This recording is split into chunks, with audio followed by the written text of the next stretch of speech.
So what have we got? Well, the Mirror has splashed on the awful news today that a body has been found in the river Wyre 3 weeks after local mum Nicola Bulley went missing nearby while walking her dog. And the process of identifying the body is now underway, and we don't yet know if it is Nicola or some other poor soul. But John, her partner, Paul Ansell, has said that he has no words about this, and it's just agony. It's the news that they've dreaded for 3 weeks, this, isn't it? Yeah, it's absolutely awful. And you just think this poor family, the last few weeks must have been complete hell for them, all this uncertainty, what's happened. And then yesterday, the discovery of this body, obviously, body's not yet been formally identified, but it's not looking particularly great. And I think that people now are starting to ask questions about what the police have done in this case. What have they done on the search? Obviously, it looks like this body was found about a mile away from where Nicola Bulley was last seen. So there's questions about those diving searches that they'd done in the river. Had they looked properly? Is it possible that the body had gone further downstream and then come back up on the tide? And obviously, it will take a lot of time for those answers to come out. There's also questions about how the police have communicated in this case.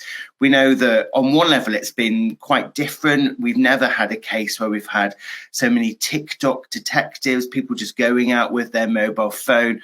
We know that a lot of them have just been putting wild theories out on TikToks, and they've been digging up part of the woodland around where Nicola Bulley was last seen. So they've been particularly disruptive for the police. But you've got to ask questions about how the police have handled this case. When you had things like last week, when there was that muddle where they gave this press conference and said that they wanted to kind of end speculation and say that she had specific vulnerabilities, which obviously didn't end speculation. It just created a whole new level of speculation about what these specific vulnerabilities were. And then you had the police going out there further and saying that she'd struggled with alcohol in the past, that she'd been struggling with the menopause. And then big questions about, was that appropriate? Was that helpful in the search for Nicola Bulley? Or was it just a new distraction and kind of whipped up this frenzy of all these people posting wild theories online, even more than it was in the first place? Exactly. Did it help find her?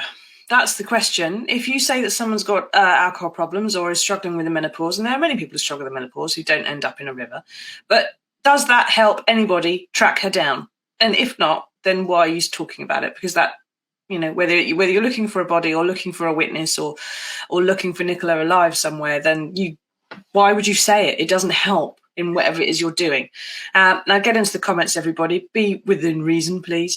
Ask us your questions. What do you think about how the police investigation has gone, as well as the issue of IDing this body that they found?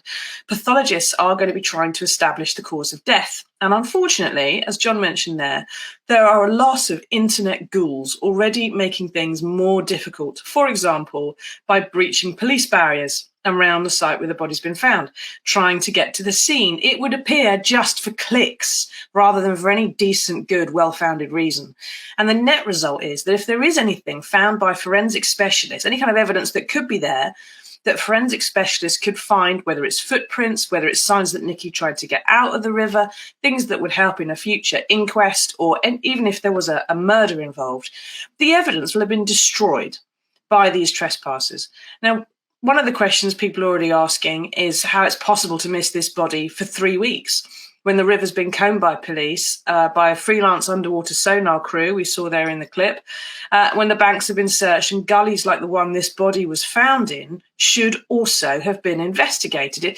Apparently this body was spotted by dog walkers. Now, if a dog walker can spot it, you'd have thought some policemen who are looking for a body would have spotted it. Now, John, regardless of whether this is Nicola or not, like you say, something's gone very, very wrong the way this whole thing's been conducted, isn't it?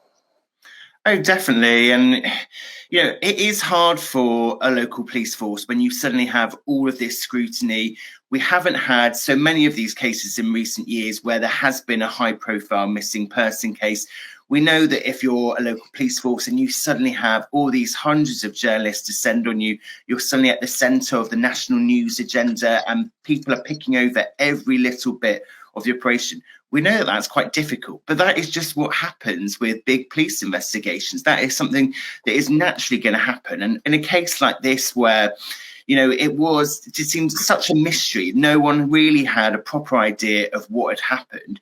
You can see why there was a lot of interest. She was a young mum. She was just doing something quite ordinary that a lot of people do on, any other day of the week, just going out, dropping her kids off at school and then taking the dog out for a walk. So you can see why a lot of people identified with her, kind of thought, gosh, that could easily have been me. There are similarities between me and my life. So you can see why there was this massive public interest. And I'm not sure the police always use that to advantage. There's ways you can use that to kind of get the message out there that you want people to hand over their dash cam footage from their cars.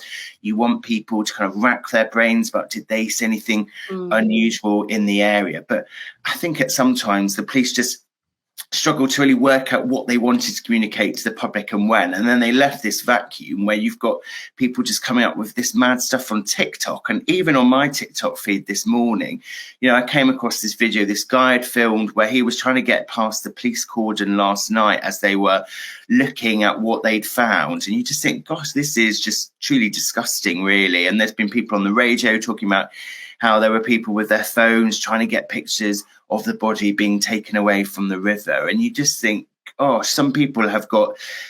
I think there's a question here, obviously there's questions about police and the search, but there's also questions about people posting stuff on TikTok and then just chasing hits. And people are so desperate to kind of just get loads of likes and kind of loads of attention that they have kind of just put aside all kind of morals and decency and are just kind of just going absolutely mad, really. I know, it's just Holly Bone, the reporter who's been covering it for us up in the northwest, was on here last week. Said that, said that it was partly to do, mostly she thought to do with sort of the age of social media and the fact that sort of dissociates people rather than bringing people closer together.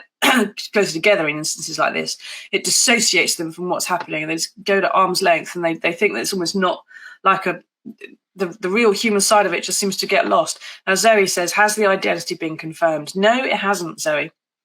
That's a process that's underway right now.